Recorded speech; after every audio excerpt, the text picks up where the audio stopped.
We're here to talk about the Golden State Warriors, a team that might not be good, but might have too many good players.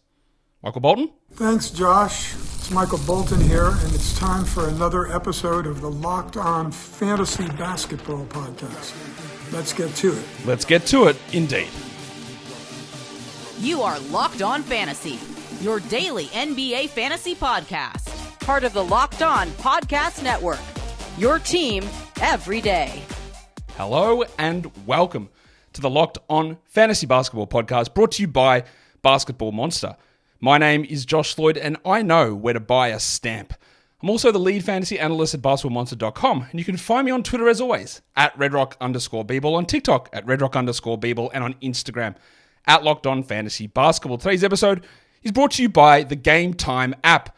Download the Game Time app, use the code LOCKEDONNBA for $20 off your first purchase. Thank you also for making Locked On Fantasy Basketball your first listen every day. We are free. We're available on all platforms, so give us a thumb, a double bang, a single bang, but then turn that into, give us two single bangs, in fact. Leave your comments down below as we get ready to talk about the Golden State Warriors. So, we'll do it. It's his first time on the show because he's a new host over at Locked On Warriors. Welcome in for the first time, Charlie Walter. Welcome to the show. It's good to be here. Thanks for having me on. It's good to have you here as one of the new host of the Locked On Warriors podcast, and we're going to talk about a team that my phrase for this team for this season is, I'm not sure if they're a good team, but I think they've got too many good players. And we're going to go through that as we go through this whole show, just to try and figure out how this all plays out. But it is going to be a bit of a departure this season from what we've seen for the last 10 years plus for the Warriors. Yeah, I mean, no Klay Thompson. That right there is the end of an era. Splash Brothers, you know, and you for a second we were saying Splash Buddies until that finally got vetoed. There's no Splash Buddies with Buddy Hield, but I mean, you replace that shooting right away, and it's still going to be the Warriors' MO, right? With Draymond running that point four and getting Steph Curry open, getting Buddy Hield open, ton of role players, and hope for the development of the youth. That's kind of Warriors in a nutshell right now. Yeah, it is going to be intriguing to see the way that Kerr handles this and, again, all the bunch of different guys and what their roles are going to be and how it all plays out. We'll just have a look at what actually has happened here over the offseason. As we know, they've brought in a bunch of players who are actually really good players. De'Anthony Melton, Buddy Hield, Kyle Anderson come in. They're all going to be parts of the rotation. They trade for Lindy Waters from Oklahoma City. They also signed Daquan Plowman to a two-way, who you had on your show the other day, interview with Daquan on the show. So if anyone wants to go check out the discussion with him, you can go and do that over at Locked On Warriors. I asked all the hosts that come on who the number one biggest addition for the team is, and I am really glad that you answered it this way because you said it is De'Anthony Melton, and I agree with you because I think Melton is a highly underrated player, whether it was in Phoenix or Houston or Memphis or Philadelphia. Everywhere he's been, I think he's been really, really good, and people can see the numbers there up on the screen, and people in fantasy know all about De'Anthony Melton and what he can bring. What sort of role do you think he's going to play? Because he's played off guard, he's played point guard at times. Like, what is the number one thing the Warriors need from De'Anthony Melton? I think it would have to be point guard if you are slotting Podziemski into the two, which it sounds like he's going to be your starting shooting guard based off everything we've heard, you know, kind of behind the scenes with the curtain revealed just a little bit. So you're talking backup point guard just due to the fact that it's, you know, Pat Spencer and Reese Beekman is true. The two-way guys that can play in that position. And then aside from that, like if Podziemski's your two, who do you have as the backup one? So I would think that he would kind of play the point guard and a mix of combo guard. And then when it comes to like who's the biggest addition, I was struggling with this one. When you sent me, hey, so we could put it on the graphic, who do you think is your number one guy here? And it could have been Buddy. It could have been, you know, Kyle Anderson with the role he plays and the size that he brings. That's something that the Warriors needed. Buddy for his shooting ability. If all of a sudden he can get nuclear in this offense, because we know how this offense really favors the shooter. But to me, it's Melton is kind of the glue and someone that does everything pretty well, nothing amazing, if he can stay healthy. And that's the number one thing that I'm looking forward to seeing this year. Can he play an entire season? And if so, can he be that Grizzlies version that the Warriors saw in 21-22, which is probably a big reason why they decided to bring him in, because he was great in that series. Yeah, he was. I forgot about that Memphis Warriors season and what he was able to do there. He is a really intriguing player. Everyone knows that he blocks shots at a good level for a guard. He shoots well. His field goal percentage overall and his rim finishing were really down, but he gets assists, he gets steals, he shoots threes, he does a whole bunch of stuff. The problem here is going to be with this Warriors team is there's just, they lose Klay Thompson, but now they've got like 3 different guys who can sort of fit into these minutes and into this role on this squad. In terms of the guys that they lost, obviously that's going to be headlined by Klay Thompson after so many years here, but that's not the only player they lose. Chris Paul comes in for 1 year and results were mixed. Dario Saric was there and he was awesome to begin the year and then he sort of fell away. So those 3 guys were all major, well, Saric less major, but major parts of the rotation. They also lose Lester Quinones and they lose Usman Garuba as well, who didn't really play much at all last season. But that big loss is Klay Thompson. Now, I guess there would be some people who would suggest that with the way that Klay played at times, that it's not an unrecoverable from loss on this squad, especially the way he ended the season. I don't need to talk too much about what Klay does. We all know Klay's history and all that sort of stuff, but you've mentioned Buddy Hield already a couple of times. What sort of percentage of what Klay Thompson did for the Warriors can Buddy replicate? Well, I think it's going to have to be a little different just to really see how Buddy gets integrated into this offense. Moses Moody's someone that can play a little bit of the 2, and you're trying to put all the pieces together of how you're going to figure out this rotation, because Gary Payton's another guy that's a good defender. If he's healthy, he has a role on this team too. There's so many guards there that are right in that same size, that play the same position, that Buddy to me seems like a sharpshooter that's going to come in. He's going to get his 18-20, but he's not going to be the Klay Thompson replacement. I would think that Klay Thompson replacement based off position is going to be Podziemski. And I know he does it a completely different way, but he's someone that can knock down threes. I don't know at the same volume he can get them off as Klay, but a little bit more of a facilitator, can help get Curry open, can get inside and get rebounds, can finish inside. He's super crafty. So it's not going to look the same way, but I think Podziemski's kind of the player that's expected to, take that role of Klay is one of your top scorers, or, a combination of him and Kaminga. But to me, Buddy is someone that's going to heat up in spots, is going to be a real nice addition, but I don't know. I think sometimes I like the thought a little bit more than him actually coming in and being someone that can put up 15-20 a game and really thrive in this offense. But we'll see. He's got his opportunity. That's why I love basketball so much. I mean, any given year, you can pop. You can. Now, the thing with Buddy, though, is that he's had those opportunities. He had it in Indiana and then lost it and then got it again and then was traded away, then had it in Philadelphia and then lost it, then had a big quarter. Like, he's all over the place. He struggles defensively. Mm-hmm. He's improved in certain areas, but he's just a guy that has this shooting ability, really good shooter, but there's a lot of downsides to what Buddy can bring, which teams have to try and adjust to, and that's again why it's not just a clean.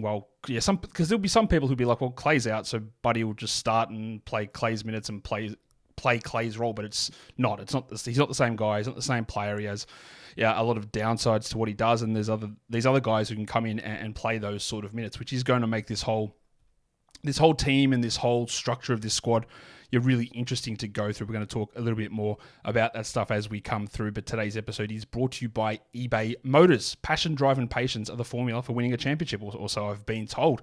eBay Motors knows that, and that's why they've got all of these things that you need for your car. Over 122 million parts they've got in their virtual warehouse for whatever it is that your car needs, whether it's LED headlights, whether it's bumpers, roof racks, exhaust kits, superchargers, who knows what else. Maybe it's a big water drop for the Splash Brothers you want to stick on your car. I'm not sure why you do that, but if you want to, eBay Motors is going to have that. And you've got the confidence that the part's going to fit, because that's what eBay Guaranteed Fit is. And if the part does not fit your car, well, you get your money back. It's really straightforward. Get the parts that you need to level up your car and your performance, because with eBay Motors, you're burning rubber and not cash. So keep your ride or die alive at ebaymotors.com. Eligible items only. Exclusions apply. And eBay Guaranteed Fit is only available to US customers. All right, so we're not going to talk a huge amount about Chris Paul leaving. We've already talked about De'Anthony Melton sort of sliding in to be the backup point guard on this team. But with the absence of Klay, I think there are a lot of people that go, well, the Warriors lost Klay. But it is important to note that Chris Paul was a pretty big part of what this team did. So there is going to be, it's not about whether you replace it one for one, but it's about a stylistic overhaul, I guess, Charlie. I think it was a stylistic overhaul that they were definitely leaning into for a while. I think that when you go back to Jordan Poole being flipped for Paul, it seems like the Warriors were kind of ahead of, the idea saying this is probably a salary dump, that, we bring on Chris Paul for a season. We see what he adds to the fold. But I think in terms of changing what they do, you saw how much Podziemski was playing late in the season. And Podziemski, Steph on the floor at the same time. We'll see how effective that can be with two players defensively that you don't know what you're going to get as compared to like a Melton. But Warriors do have a lot of different ways they can throw a rotation at you this year. Steve Kerr, the talk with him in the offseason has been, I've never had a team with this much competition, top to bottom. I mean, last year is a good comparison with a team, and it didn't go great last year at times. But that's kind of the strength in numbers mentality right now, is what you look at as a Warriors fan and hope that you get the perfect amount of role in all the role players, and then the youth of Kaminga and Podziemski really jumpstart. But to me, like, Chris Paul hasn't even really been a talking point this offseason for whatever reason, just because I think Warriors fans kind of realized, that experiment was what it was. It was to flip Poole's contract, bring in Paul, see how it worked out, and you saw how it worked out. It worked out in them not making the playoffs, and so it was probably time to move on in that regard. Yeah, I think that's pretty fair. Now, again, I just posted a graphic just before we recorded this about my projected starting lineup. It is a little bit different to your one, and that's because I think there's just a lot of different ways they can go. So I asked you to chuck that through to me, and you said Steph and Podziemski, Wiggins, Green, and Jackson Davis. And people go, well, there's no De'Anthony Melton, there's no Buddy Hield, and there's no Jonathan Kaminga in that group. Now, Kaminga had the issues at the start of last season. He complained publicly, got given a role. But I don't think people also realize, Charlie, necessarily that by the end of the season, Kaminga was sort of not sitting 32, 33 minutes. He was playing 28, 29 minutes. It wasn't like he's absolutely locked in there. Now, when I projected it out, I thought they would start Kaminga and have Draymond at center, but that is that leaves them small. So how do we, we'll talk a little bit more about Kaminga later on, but Trace Jackson Davis, do you think that he has done enough as a second round pick a year ago to just be locked in 24 minutes, 25 minutes, whatever it is, as a starting center? I was struggling with that graphic big time. Yeah, it's hard. I could have gone a lot of different ways, just because I think the expectation as of right now is for Kaminga to play the 4. Mm-hmm. I think that Steve Kerr would love to see him play the 3, and he's been upset with his inability to play the 3, it sounds like. But Wiggins probably slides into that role, I would think, at least to start the season, but he can easily play himself out of that. And even someone like Moses Moody's a dark horse that could step in there and ball. The only thing that I have against Moody right now is the fact that the one trade that they actually sounds like they offered to the Utah Jazz, the confirmed offer, Moses Moody and picks, it makes you think that the Warriors aren't as high on Moody as they are a Kaminga or a Brandin Podziemski. So it's like, how much is he actually going to play to showcase that if he does have that ability? But yeah, I love to see Kaminga in the starting lineup, because I think their success this year is going to start with his development this offseason. How much better is he at putting the ball in the bucket, being able to shoot? We know he's lethal whenever he gets downhill, but what can he do, with the ball at the top of the key where he's trying to create for himself, knocking shots off the dribble, that sort of thing. So as of right now, it's really tough to predict a starting lineup. You could see a combo where Melton's in there at the 2 because they like the defense. So that was just kind of the stock graphic that I threw at you, thinking that, Wiggins would start at the 3. And your question with Jackson Davis, I think he was really solid last year. But you got to remember, he's also not 18, 19 years old, right? He had a full career in college. Plus, I think maybe the COVID year, he's a healthy 24 when he enters the league. He should be expected to be plugged in there and look like an NBA player. And he did. He looked really good. And he's got some pedigree, being the son of Dale Davis. I just don't know how much better than solid he is going to be. And if he takes some leap to being, because his best attribute is going to be his defense, his ability to block shots, to time shots, things like that, rebounding, can run the floor and get the ball up in transition. But in terms of being a big time scorer, I don't know if that's ever going to be his game, but he can finish. He's nice around the rim. Yeah, he is. And he was a guy that really didn't play much to begin last season, and then found that role towards the end of the year. And yeah, it did establish himself at least as the best true center option that's not Draymond Green with this squad. the bench is a bunch of these guys that we already talked about that could end up being starters. So we've got De'Anthony Melton and Buddy Hield and Kaminga and Kyle Anderson and Kevon Looney. Kyle Anderson comes across again, a guy that was able to fill in a lot for Minnesota last season. My worry, I like all of these players. They're all guys, maybe less so Buddy, but Melton, Hield, Anderson, who come across and do a lot of things that are important in basketball, shooting, or really strong defense and ball moving, especially Melton and Anderson. But my problem with a lot of those guys all coming in is that they're very sort of, they do the things that they need to do, but they're quite sort of low usage and not big self-shot generators and shot creators. And it's good to have those sort of players when you're bringing a bunch of them in. It does put extra stress on some of the other guys who can do that. And I would say there's very few of those guys currently on the Warriors team who create shots for themselves and for others. I think Podziemski's one that really creates for others. I call him Mini Manu. And his favorite player growing up was Manu Ginobili. He loved watching Ginobili tape. And he's got a little mini Manu, like a Kmart version of Manu Ginobili, a little smaller, not as flashy with some of his plays, but just that IQ, that ability to, like we saw it one game last year where he was taking it side out. Couple seconds left, he spun it to Steph Curry. I don't know if you remember that specific play, but in just a way to where only Steph Curry could get that ball, turn around, and hit that shot. And he had another one under the hoop one time where he spun it. It may have been this summer. Spun it to Jackson Davis, and he flushed it home. And then defensively, you watch his eyes, and he's just always ahead of the player with the ball in his hands. He's always off the ball reading a play, and he takes it in transition the other way. His on-ball defense needs some work, but he, to me, is someone that I feel like can create for others and be a really good secondary option. Maybe not scoring to Steph, but someone that helps open up the floor for a guy like Buddy Hield. If he's on the floor at the same time as a Kyle Anderson, Anderson can move it quickly as the second option, find Steph. And you could do a lot of different things with the role players that you have. But to me, I think Podziemski is that guy that can create for others. Wiggins can create his own shot here and there, but aside from him, the role players you mentioned, probably not. Moses Moody, probably not. And then Kaminga, that's kind of the big question this offseason is how much did he develop in that regard? Yeah, we're going to get into Kaminga in just a sec, but the player that you had as the guy to watch, the player to watch on this team is Brandin Podziemski. So let's talk a little bit more about him because, again, he didn't play a huge amount at the start of the season, but he was the guy that Steve Kerr started that moved Klay Thompson back to the bench.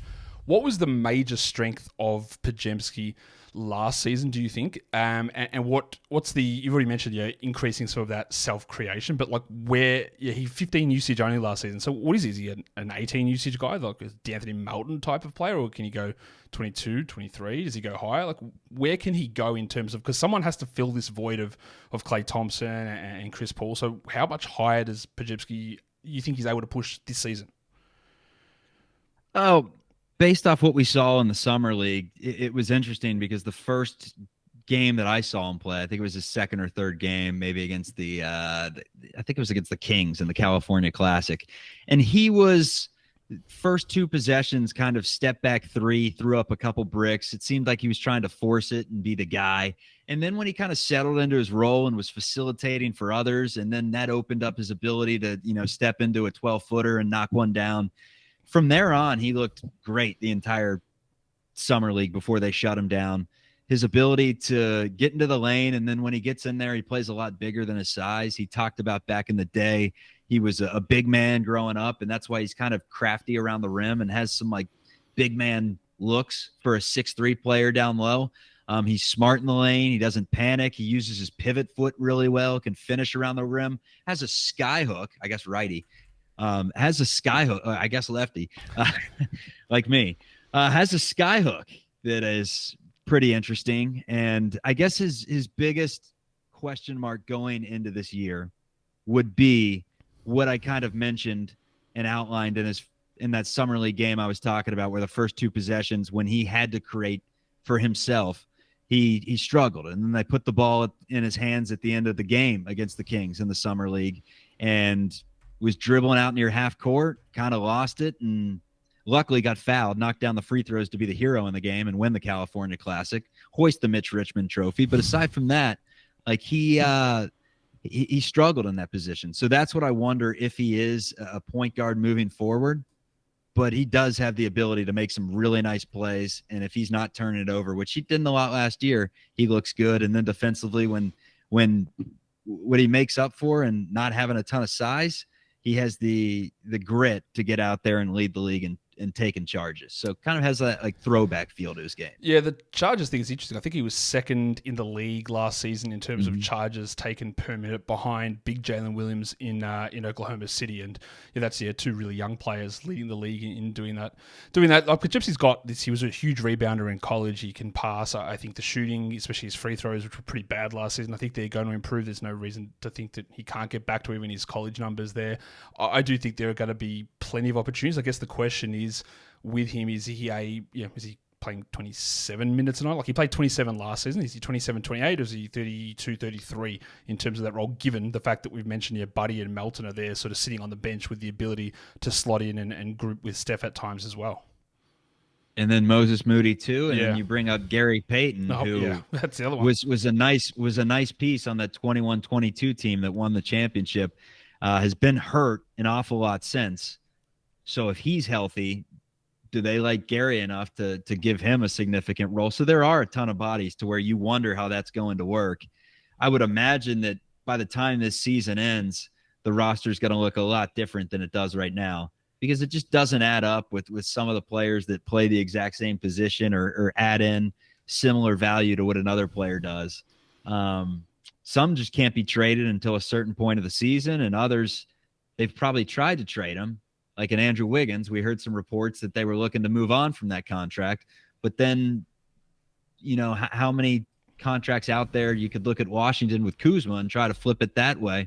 But aside from that, how many contracts match up to Wiggins to where another team would say, you know what, we will take on 3 years of Andrew Wiggins at about $26 million a year. So that's where the financials get a little goofy as well. But it's going to be interesting to see, but it sounds like Podziemski's going to be one of their guys. I mean, Joe Lacob said that he thinks he's a future all-star, and we've heard reports that trade was kind of halted with Utah for Lauri Markkanen because Brandin Podziemski was asked to be thrown in there, and the Warriors believed in him that highly. So who knows? But based on all that, I think he's going to get some minutes and be expected to be a huge part of this team, and I like him a lot.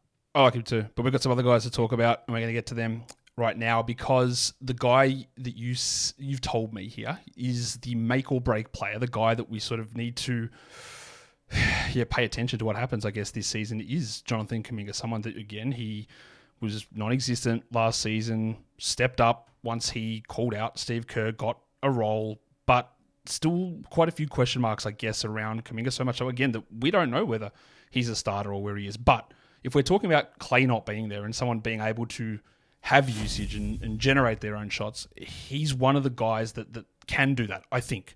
He averaged 16 points last season. Defensive stats are always pretty low, but he was already at 24 usage last season. He played 26 minutes. So there is room for him to do that at a higher level for more minutes, bump that usage up again. But like when you say make or break, is it just because they just don't have that confidence that he is a key piece moving forward? I think it's due to the fact that it's a contract year for him, right? Yep. Like Kaminga is someone that's going to be demanding a lot of money, and he's still young. He shouldn't have as high of expectations as he does. For a 21-year-old that's 3 years into the league or 4 years into the league, whatever it is, I'd have to do the math. He's really good. Statistically, he's one of the best in his draft class. He looks like a great lottery pick. There's no complaints whatsoever. But with Steph Curry's career winding down the way it is, and being under contract for 2 more years, and the Warriors' goal being to win one more. In order to win one more, it's going to take massive things from Jonathan Kaminga. And if he doesn't look to be that type of player, could you look to trade him? Sign him for a certain amount of money, and if you could find a team that wants him, trade him, something like that. That's why it's so big, because the timelines have to match up. He has to be ready to be a star on this team right now, or he has to, based on what we've heard, he has to shrink his expectations a little bit on the amount you pay him.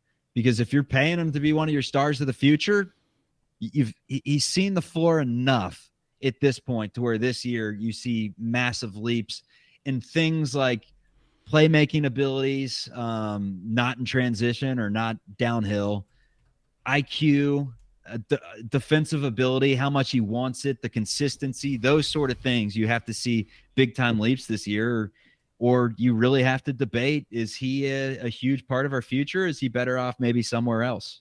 Yeah, it is intriguing because obviously there's been push and pull and tension at times, and he steps up and has these great runs, and then he cools off, and there's decision-making issues that has really bugged Steve Kerr, and lack of ball movement at times, and then he'll flash incredible athleticism and get into the rim with big dunks, and you go, oh, look, if he could do that, and then he sort of disappears, and he just throws a ridiculously bad turnover, lets someone blow by him.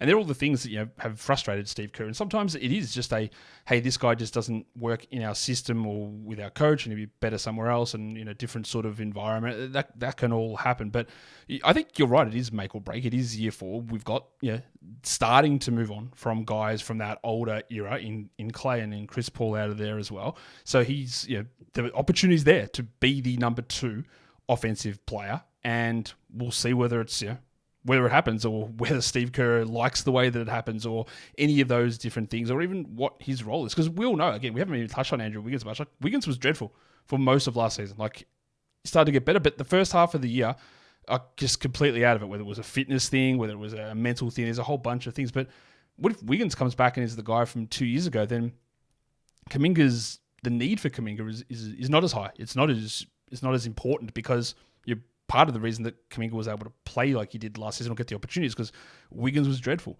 for the first 3 months of the season. So that's another, I think, complicating factor with this Warriors team. Go ahead.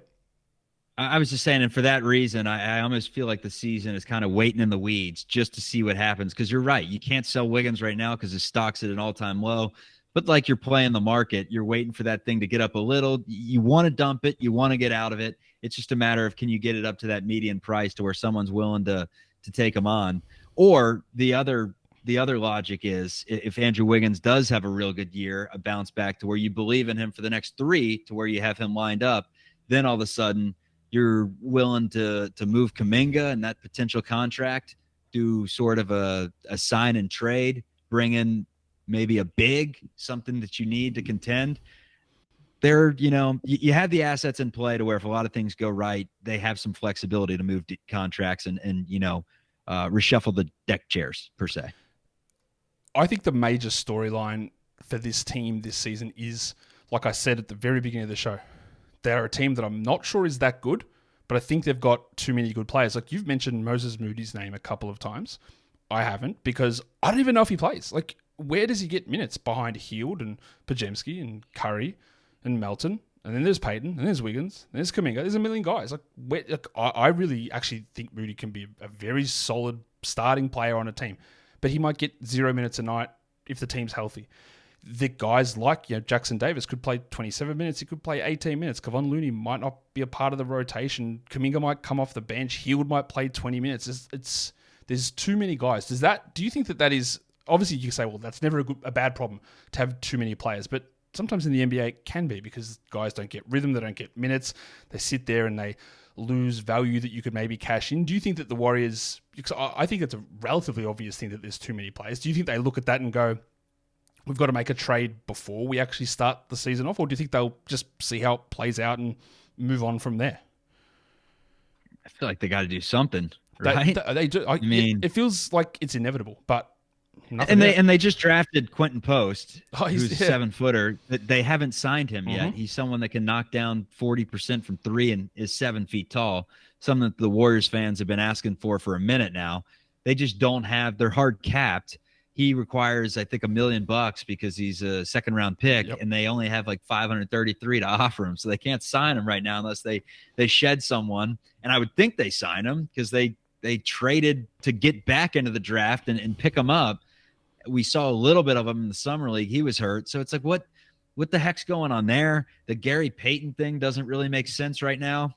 Yep. I feel like someone could use him, and we're not even talking about him being a role player at this point, or maybe he is, and we're just overlooking him. The Moody thing, like you mentioned, it's very confusing going into this year, and it makes me think that something along the way is going to be reshuffled. I don't know if it's going to be the big one, but I would still think that maybe they're sending out feelers on a player like Andrew Wiggins. I don't know if all the talk is done on a medium-sized star, but I think they could be taking this thing into September, which is not usual, but with the way the roster is constructed right now, like they may be working extra hard this offseason to try and figure out some things because it doesn't seem finished. I know strength in numbers has been their mentality, but it's strength in a lot of numbers of guys that are like 6'4", 6'3", 6'2". I don't know. Yeah, you're right. And I think there's also the complicating factor that the Olympics are on and players, and Steve Kerr is obviously over there as well. And that sort of just maybe there's like a tacit agreement. A lag. Teams. So yeah, it's like kind of a lag. Yeah. Let's wait for this to clear up. We all come back. We have a bit of a break, and then let's get back to it, the 20th of August or whatever, and then let's make some decisions there. Whereas we wouldn't have this 2 weeks of basketball plus the camp beforehand. Usually that just wouldn't be a part of anything that we do as a usual thing. So maybe a lot of this stuff is pushed back. I think the burning question for this team, Charlie, is regarding Steph Curry. Because I think that given, again, that one of the themes of this show is that there's just not many guys who create shots. Could this be a season for Steph where he has to have like close to a career high offensive role? I'm not saying that he's 35 or 36, he's old, and we've seen some of that scale back, but someone has to do it. Like, there's just not that many guys who can do it. So do you think that we see like a pretty sizable increase in his role? And then what does that mean for his overall health for the season? I think if that is the case, the team probably isn't going anywhere, or not to the places they want to go. They're trending downwards. And if that's the case, you heard Curry about 3 weeks to a month ago at this point say that he would not want to play on a bottom feeding team. And then that's kind of where doomsday comes in. A hypothetical situation where the Warriors then look to potentially flip that contract, bring in a bunch of draft picks and young talent, whatever it may be, and jumpstart things with the other core that they have and punt on the 2 timeline situation. But I think in order for that not to happen, the way that it happens is Andrew Wiggins, Jonathan Kaminga, one of those two really getting back to form and being an all-star caliber player. Likely Jonathan Kaminga. This is probably the year where he's expected to do it, entering year 4. Plenty of players popped this time. He was good last year. He got better as the season went on. The splits say the more minutes you give him, the more effective he is. All things I like to hear. So that's it's why he was like the X factor going in. There's just so much riding on him alleviating some of the pressure that's on Steph Curry, because if not, I don't know if Podziemski's that type of player that can go out and get you 32, something like that, and be kind of the Robin of the Batman, I like to say. So you would think that it's a massive improvement from Jonathan Kaminga, or Curry's probably going to have too much on his shoulders and they're not going to have enough offensive firepower to compete with some of these other teams in the West. Maybe 6 seed, you're looking at best case scenario, 5 seed. Yeah, that probably is best case. Like, in terms of Steph and the offensive role, he's had 2 seasons in his career. 2 seasons with a usage of over 32%. One was the 2020-2021 season where he was he scored 32 points a game and almost up to 35 usage. And another one was the 15-16 season where he was at 32.7. And as the season went on last season, he was down around 30. I think he's going to have to push that back to that sort of 32 mark this season, just again, because you've just lost shots and somebody needs to take them, and he is the best guy at doing that, especially if we are running these lineups where Podziemski is starting and Jackson Davis is in that mix, because they're not going to take bunches of shots. So it's going to be like intriguing, but then you have the worry of like, if there's that much being forced onto his shoulders, where does that leave the team and where does that leave him in terms of health and mentality? There's a whole bunch of things. So someone does need to step up. We'll see if they're able to do it. But that to me is one of the big questions, or the burning question for this team. I asked everyone for a bold prediction for the season coming up, and Charlie, your bold prediction that they will swing a major trade in season. We've already talked about the fact there's too many players on this squad. I'm not going to ask you who's the player, but like, what sort of player do you think it is that they're looking for? Like, what positional group? An offensive engine type guy, a someone who's taller than 6'8" at some point? Like, what do you think they're looking for? I think it's a player that I have no idea who it is yet, someone that's on a team that is starting to decline, and someone who's not happy about that decline. It's inevitable. And someone who wants out. And his name gets floated on the trade rumors. All of a sudden, the Warriors get news of that. They become a suitor, and they go after someone like that. I don't know who it could be. A lot of it depends on which teams start to falter. It's never going to happen. It's just not. One, because I don't think the Suns are going to fall off that bad, but I would love to see Durant to ride off into the sunset with Curry.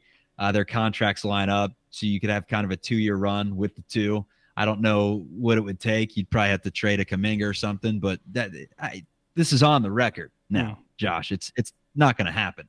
It's just fairy tale world.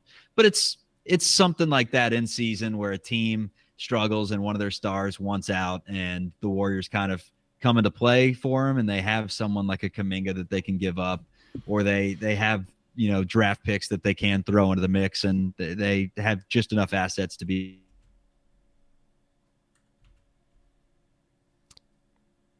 You just froze there for a second, but you're back now. We're all good.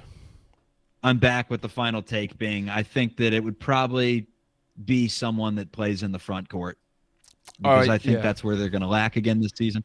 Yeah, that's been like a consistent problem though. So there also gets to a stage where you look at that and go, that's probably just by design then. It's not like just unlucky, we've just got no one here. They went after Wiseman, right? They sure. took that second pick and went after true. James Wiseman. So at some point along the way, they thought maybe it is good to get a 7-foot rim protector down low. And maybe they just struck out on him. They're like, we probably shouldn't try that again. We should stick with what got us here. And that's, not having a bunch of trees down low. So we'll see. I think their storyline surrounding the season is as intriguing as anyone's, because with Steph Curry, you always have a chance. You always have a chance. People thought the same thing heading into 21-22. Exactly. I was doing talk radio for 4 hours a day there, and the calls came in even when they were 18-2 and said this team doesn't have enough. So we'll see. We'll go through the predictions for the team record, Charlie. So you gave me your prediction at 47-35. That's not far off where they were last season. Do you think that is good enough to get them into the top 6 and out of the play-in? Probably not. I think they probably hover right around that point all season. But again, if Kaminga can turn into that budding star that a lot of Warriors fans think he has inside him, it could be a completely different story. Going into a year for the Warriors in the last, 5-6, this is as confused as I've been about any of the teams. Kind of felt like how it did entering 21-22, where a lot of things went right during that season. Obviously, you had Klay Thompson, who was still playing at a really high level, so that changes things from what they have this year. It's going to look different if they are really good, but they do have some pieces that I don't think you can entirely sleep on and say this dynasty is completely done, especially if they look to make that big trade that I think they will during the season. They're always going to look for ways to improve their team, and Lacob has said he'll pay the tax if it's going to make them better. Last thing, Charlie, is that I ask all of you guys that come on as the guest host, just a quick sort of quiz question, pretty basic stuff, because we're heading into the 24-25 season. So what I want to know is that when you think of the number 24 or the number 25 for the Warriors, who is the first player that comes to mind that wore either of those numbers? And I'll give you a hint. Only one person has ever worn number 24 for the Warriors. And because it's retired. Am I frozen?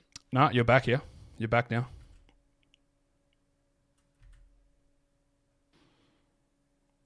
Got to be old Rick Barry. Rick Barry is the only number 24 in Warriors history. Who wore 25 last season? If we need a little bit trickier.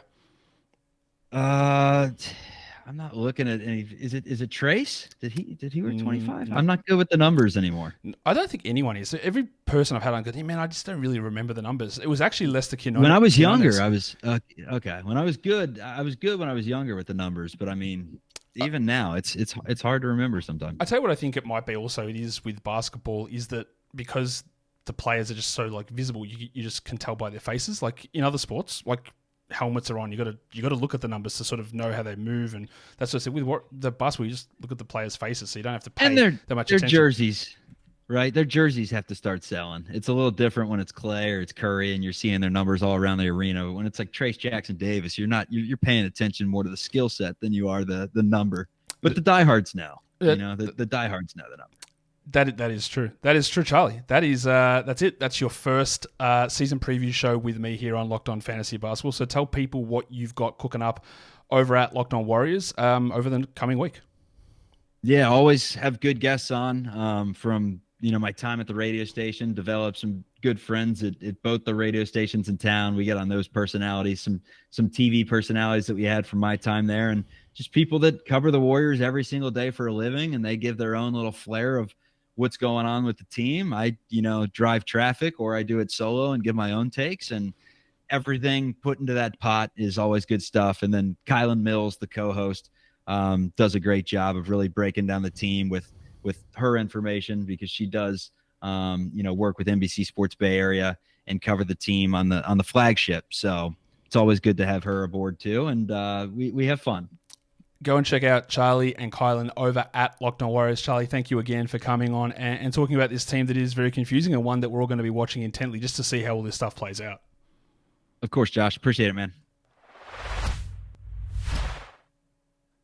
And that brings us to the end of this show. The Warriors, they're a confusing team. And like Charlie's covering the team, and even he's like, I'm not really sure how all these guys are going to fit. And that's where there are risks. Now, I'll talk more about this when we do fantasy stuff later on in the process. But at the moment, there's still a ton of confusion around this team.